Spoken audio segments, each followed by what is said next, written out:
बढ़ते जा रहे हैं। हमारे तमाम संवाददाता इस वक्त हमारे साथ अलग अलग जिलों से जुड़ रहे हैं। अजीत हमारे साथ लखनऊ से जुड़ चुके हैं, हिमांशु आगरा से हमारे साथ जुड़े हुए हैं और अमित गंजू हमारे साथ कानपुर से जुड़ चुके हैं।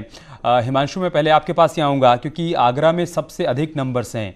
आज क्या अपडेट है वहाँ से? जी, रात में ही रिपोर्ट सारी आ गई थी तो 172 कोरोना पॉजिटिव पाए जा चुके हैं यहाँ। लेकिन जो दिक्कत की बात यह है कि एसएन मेडिकल कॉलेज में 3 जूनियर डॉक्टर और 4 स्टाफ यानी 4 वार्ड बॉय ये कोरोना से पीड़ित पाए गए हैं। तो इनके इलाज में जुटा है प्रशासन, अब खुद स्वास्थ्य महकमा और साथ ही साथ जितने भी डॉक्टर एसएन मेडिकल कॉलेज में इस समय ड्यूटी पर हैं सबको कह दिया गया है कि वो अपने घर नहीं जाएंगे। उनके लिए होटलों में व्यवस्था की गई है, होटल में ही रहेंगे और आकर के सीधा इलाज कराएंगे, यानी कि वो क्वारंटीन रहेंगे।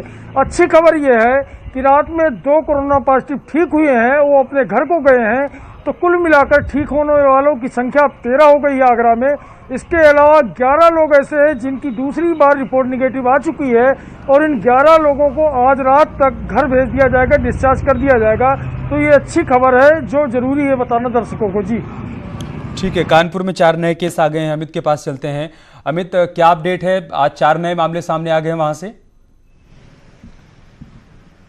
देखिए अमित, मैं आपको बताना चाहूँगा, निश्चित तौर पर कानपुर में जो पॉजिटिव मरीजों की संख्या दिन प्रतिदिन बढ़ती जा रही है, क्योंकि जमातिये मानने को तैयार नहीं। जो जमातियों के संपर्क में वो कहीं ना कहीं भ्रमण कर रहे हैं, लोगों से मिल रहे हैं, अभी भी जाके स्वास्थ्य महकमे को अपने आप को नहीं बता रहे क्योंकि उनको दिक्कत क्या है। प्रशासन के लिए सबसे बड़ी चुनौती ये है कि आखिर चिन्हित कैसे किया जाए। अगर कानपुर के बाबूपुर जाते हैं तो नौबस्ता में निकल जाते हैं, किदवईनगर जाते हैं तो वाई ब्लॉक में चले जाते हैं, चमनगंज, बेगनगंज, इफ्तिखाराबाद, नाला रोड, पेजबाग, नौबस्ता, मछरिया से तमाम इलाके जहां ये भ्रमण कर रहे हैं। पुलिस ने नाकेबंदी करके रखी है, क्षेत्रों को हॉटस्पॉट घोषित किया गया है, तमाम जगहें बंद की हैं, लेकिन उसके बाद भी शायद उन्हें ये बात समझ नहीं आ रही है, इसीलिए हर जगह ये भ्रमण कर रहे हैं। जैसे कि अभी कोरोना पॉजिटिव जिसकी मौत हुई थी उसके बाद 3 दिन पूर्व, उसके बाद से जब एक सिलसिला चला, पहले 8 फिर 3 फिर कल देर रात 4, यानी एक एक करते कहीं ना कहीं 15 ये मरीज हो चुके हैं। और अब सबसे बड़ी समस्या यह है कि 27 तारीख से लेकर अब तक ये अपने घरों में, अपने मित्रों के यहाँ, अपने रिश्तेदारी में भ्रमण करते रहे। पुलिस ने सर्विलांस का सहारा लिया है। जब हमारी डीआईजी से आज सुबह बात हुई, उन्होंने कहा हमने सर्विलांस का सहारा लिया है। इन व्यक्तियों, जिन 4 लोगों की बात की, इन्होंने 160 लोगों के संपर्क में, यानी मुसीबतें कहीं से भी प्रशासन के लिए कम होती नहीं दिख रही हैं। और वहीं स्वास्थ्य महकमा कमर कसे है कानपुर के कोविड वार्ड्स को, और डॉक्टर्स की टीम लगाई गई है। 40 डॉक्टर्स और इस वक्त मिले जो जूनियर डॉक्टर्स हैं, ताकि शिफ्ट वाइज 8-8 डॉक्टर्स की शिफ्ट को चेंज किया जाए। 8 प्लस स्टैंड बाई में 2, यानी 8 और 2 10 डॉक्टर्स की एक टीम को स्टैंड बाई में रखा गया है। 4 शिफ्ट्स बना के, यानी कहीं ना कहीं 6-6 घंटे की शिफ्ट में ये डॉक्टर जाएंगे। ये बात शायद जमातियां नहीं समझे, अभी भी छुपे छुपे घूम रहे हैं। प्रशासन अनाउंसमेंट करा रहा है, लोगों को सूचना दे रहा है व्हाट्सएप के माध्यम से, मगर शायद ये शहर का, प्रदेश का और देश का माहौल खराब करने की कसम खाए बैठे हैं। इसीलिए ये घरों से निकल के अस्पताल तक नहीं जा रहे और ना ही अपना चेकअप करा रहे हैं। हाँ, लखनऊ का रुख कर लेते हैं, वहां से अजीत हमारे साथ जुड़े हुए हैं। अजीत, हर दिन समीक्षा बैठक हो रही है जिसमें जमातियों पर भी चर्चा होती है कि अब तक कितने लोगों के बारे में जानकारी मिल गई है, कितने लोगों को आइडेंटिफाई किया गया है। उसके बावजूद हर दिन इस तरह के मामले सामने आ रहे हैं। हम चाहे कानपुर का उदाहरण ले लें, जहां पर जमातियों के संपर्क में आने से 4 और केस सामने आ गए। क्या किया जाए अब?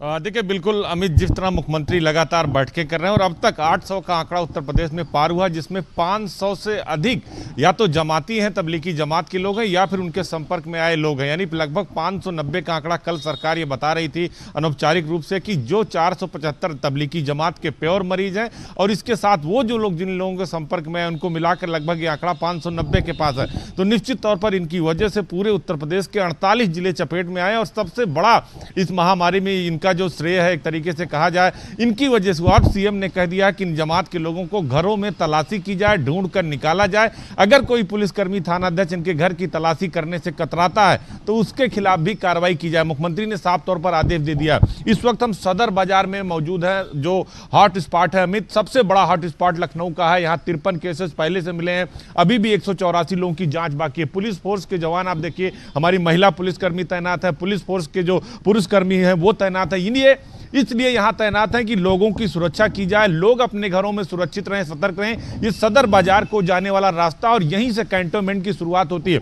सबसे वीवीआईपी इलाका माना जाता है अमित, क्योंकि ये सदर बाजार, बाएं तरफ हमारे विधानसभा पड़ता है, सचिवालय पड़ता है, दाहिनी तरफ कैंटोनमेंट पड़ता है, माल एवेन्यू का इलाका, यहां से 1 किलोमीटर की दूरी पर मुख्यमंत्री आवास पड़ता है। तो निश्चित तौर पर ये सबसे वीआईपी इलाका, और इस जगह पर सबसे पहले 12 जमाती मस्जिद में पाए गए थे और अब धीरे धीरे इनकी संख्या बढ़ती जा रही है। तो लिहाजा सरकार लगातार कार्रवाई कर रही है, मुख्यमंत्री लगातार बैठकें कर रहे हैं और अब उन्होंने बड़ा कदम उठा दिया है। मुख्यमंत्री ने कल उन्होंने सभी डीजीपी, अपर मुख्य सचिव गृह, सबको यह कह दिया है कि इनको ढूंढ कर निकालो किसी भी कीमत पर। अगर ये घर में बैठे हैं, अपनी जानकारी छुपाते हैं, अपना रोग छुपाते हैं और जो शरण देता है उसके खिलाफ भी रासुका लगाई जाए, तलाशी की जाए। अगर इसमें कोई थानाध्यक्ष नहीं जाता है तलाशी करने तो उसके खिलाफ भी एक्शन लिया जाए। इतनी कार्रवाई के बावजूद भी लोग अभी घरों से बाहर नहीं निकलते और सदर बाजार सबसे बड़ा हॉट स्पॉट है और सबसे वीआईपी इलाकों से सटा हुआ, यह सबसे बड़ी चुनौती है। अमित, ठीक है।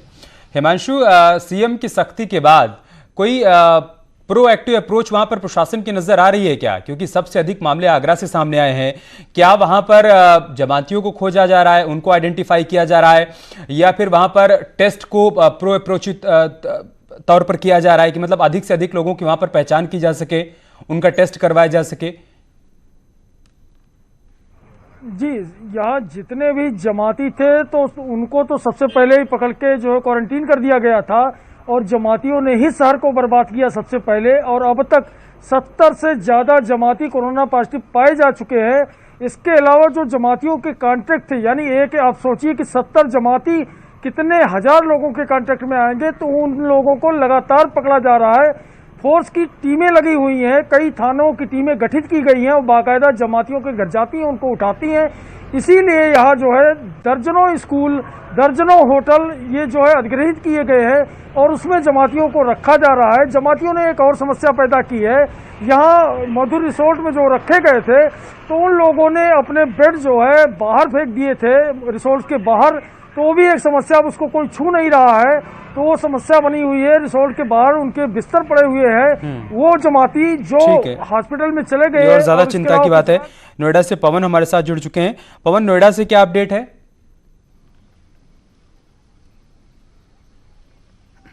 देखिए, आपको बताना चाहूंगा कि पहले परसों कोई भी केस नहीं आया था, लेकिन कल एक साथ 12 केस सामने आए हैं, जिससे प्रशासन की चिंता फिर से बढ़ गई है। अब जो कुल संख्या जो है वो 92 हो गई है, 92 हो गई है। लेकिन थोड़ी सी इस पर राहत की बात यह है कि जितने भी 12 केस हैं उसमें से 5 एक परिवार के हैं और 4 एक परिवार के हैं, तो टोटल 9 केसेस ऐसे हैं जिनका कोई ना कोई प्रीवियस, जिनके जो लोग पहले से कोरोना संक्रमित थे, जिनको पहले से क्वारंटाइन किया गया था, तो इसलिए वो फैलाव नहीं हुआ है, उसी परिवार तक सीमित होकर रह गया है। इसके साथ साथ 2 केसेस ऐसे हैं कि जो कहीं ना कहीं मेडिकल से जुड़े हुए लोग हैं, जो चिकित्सा सुविधा से जुड़े हुए लोग हैं, तो उनके हुआ है। उसके साथ साथ थोड़ी सी राहत की बात यह है कि अब तक 26 लोगों को ठीक किया जा चुका है। तो ये ओवरऑल एक आंकड़ा है गौतम बुद्ध नगर का। इसके साथ साथ जो कल तक 27 हॉटस्पॉट्स थे उसमें 2 और बढ़ा दिए हैं और 1 को कम कर दिया है। टोटल आज जो है वो 28 हॉटस्पॉट हैं पूरे गौतम बुद्ध नगर के अंदर और 92 टोटल आज तक कोरोना पॉजिटिव हुए हैं, जिसमें से 26 को डिस्चार्ज किया जा चुका है। तो ये ओवरऑल एक आंकड़ा है गौतम बुद्ध नगर की अगर बात करें तो। बहुत शुक्रिया आप चारों का हमारे साथ जुड़ने के लिए और तमाम जानकारी हम तक पहुंचाने के लिए। छोटा सा ब्रेक लेंगे, जल्द होगी वापसी।